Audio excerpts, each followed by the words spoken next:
1,000% babalik at babalik sa'yo yan.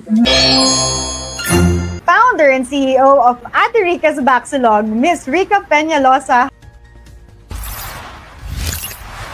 But can you walk us through to your journey? Kailan ka ba nagsimula?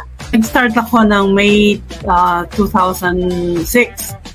First day ng class nung sa Lasal, nagtutulak lang ng kariton, ha? Galing ako sa bank, tapos after a while, nagtinda ako. Every day yun, nagtutulak ako. Hirap, di ba? From aircon to kalye.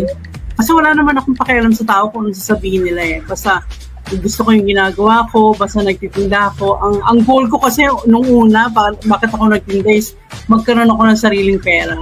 Sarili kong pagsisikap, hindi yung umaasa sa kanila. Sabi yan nila, mag-invest ka ng pera. Alam ko pag nag-invest ka ng pera, you have to, meron yung may talo, may panalo, di ba? Pag nag-invest ka ng